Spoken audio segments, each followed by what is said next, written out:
नमस्कार, आप देख रहे हैं सी न्यूज भारत और मैं हूं आपके साथ आकांक्षा यादव। वक्त हो चुका न्यूज आर का रुख करेंगे इस वक्त की बड़ी खबर की तरफ, जहां खबर बरेली जनपद से है, जहां धर्म प्रांत के धर्माध्यक्ष इग्नेशिया डिसूजा स्वामी से एक खास मुलाकात में यह जाना गया कि रोम की वेटिकन सिटी के पोप से भारत के प्रधानमंत्री नरेंद्र मोदी से क्या वार्तालाप हुई और किस चीज पर चर्चा की गई। तो बरेली धर्म प्रांत के धर्माध्यक्ष स्वामी ने बताया कि वार्ता का निर्धारित समय केवल 20 मिनट था, लेकिन दोनों की बात 1 घंटे से भी ज्यादा चली और उसमें बताया गया कि जो पर्यावरण का मुद्दा था, न केवल भारत और हमारे एशिया में भी बल्कि पूरी दुनिया में जो कि पर्यावरण की चिंता है, इस बारे में और इसके समाधान के बारे में काफी बातचीत हुई है। वहीं दूसरा मुद्दा गरीबी और दुनिया में काफी लोग जो बेचैनी में हैं, एक गरीबी अवस्था में जीते हैं, इसका भी समाज में जो कारण है उस पर भी बात की गई। गरीबों को कैसे हटाया जा सके, इस मुद्दे पर बातचीत की गई।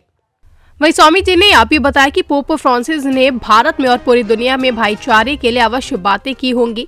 वहीं प्रधानमंत्री नरेंद्र मोदी से ताकि विश्व में और भारत में सभी के साथ एकता और शांति हो। वहीं स्वामी जी ने यह भी बताया कि प्रधानमंत्री पहली बार पोप फ्रांसिस में मिले हैं, इसलिए यह एक ऐतिहासिक भेंट वार्ता अवश्य है। लेकिन इससे पहले भी जो भी प्रधानमंत्री रह चुके हैं हमारे भारत में, उस जमाने के पोप से मिले हैं। जैसे कि उन्होंने बताया कि जवाहरलाल नेहरू, आई के गुजराल, अटल बिहारी वाजपेयी, इंदिरा गांधी, इन्होंने सभी ने उस जमाने के पोप के साथ भेंट वार्ता की है। और उन्होंने यह भी बताया कि राजनीतिक तौर पर अच्छा है, दोनों राष्ट्रों में एक अच्छा संबंध हो जाता है और अन्य राष्ट्र के लिए भी एक अच्छा संदेश चला जाता है कि नेता लोग मिलते हैं धार्मिक और राजनीतिक, ताकि विश्व की भलाई के लिए काम किया जा सके। वहीं स्वामी जी ने यह भी बताया कि इससे बीजेपी का भी कुछ फायदा होगा, क्योंकि इलेक्शन सामने है। और उन्होंने यह भी बताया कि फायदा तब होगा जब धर्म को लेकर जो समस्या उठती है और तनाव आ रहे हैं, तो इन सब का समाधान प्रधानमंत्री नरेंद्र मोदी का दायित्व होगा, इस देश को एकता और शांति में आगे बढ़ाने का। यदि धर्म को लेकर कहीं पर समस्या आती है तो देश एक नहीं रह पाता। वहीं स्वामी जी ने यह भी कहा कि इन दिनों प्रचारक को जो निरंतर हमले हो रहे हैं, प्रार्थना सभा में जाकर गिरजाघरों को तोड़ा जा रहा है या फिर पादरियों को सताया जा रहा है, पासबानों को झूठे केसों में फंसाया जा रहा है। इस पर स्वामी जी ने कहा कि पिछले 4 साल से कुछ गिरजाघरों में जाकर पवित्रता को भंग करते हैं और काफी नुकसान पहुंचाते हैं और लोगों को मारते पीटते भी हैं। बेगुनाह लोगों को भी नहीं छोड़ा जाता है, जहां कुछ लोगों को जेल भी भेज दिया गया। हमसे जो हाथ है, कुछ छोटे छोटे ऐसे झुंड है जो अशांति फैलाते हैं, यहाँ वहाँ समाज में तनाव फैलाने का काम करते हैं। ऐसे नहीं होना चाहिए हमारे देश में, जबकि देश का इतिहास देखा जाए तो यहाँ पर हमेशा शांति रही और भाईचारा रहा है। दुख की बात यह है कि आज लोग अशांति फैला रहे हैं। स्वामी जी, जैसा कि प्रधानमंत्री जी ने अभी भेंट की है, इसमें क्या सबसे पहले ये प्रधानमंत्री हैं या इससे पहले भी पोप से और भी लोगों ने मुलाकात की है?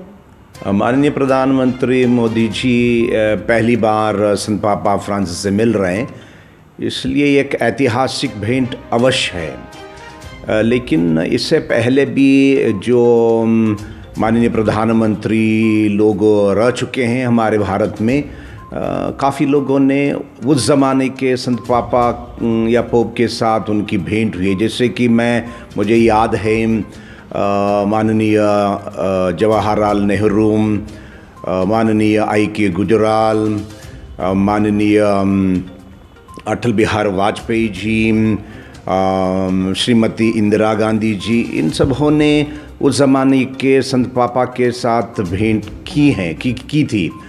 और पॉलिटिकली अच्छा है, क्योंकि दोनों राष्ट्रों के बीच एक अच्छा संबंध हो जाता और अन्य राष्ट्रों के लिए भी एक संदेश चला जाता है कि नेता लोग मिल रहे हैं, धार्मिक और पॉलिटिकल नेता लोग मिल रहे हैं, ताकि विश्व की भलाई के लिए काम कर रहे हैं। जैसा कि स्वामी जी, ये एक नरेंद्र मोदी जी की ऐतिहासिक भेंट थी, लेकिन जानना हम ये चाहते हैं कि इससे भारत वर्ष को क्या फ़ायदा पहुंचेगा और ये भेंट कितना जो है काम आएगी?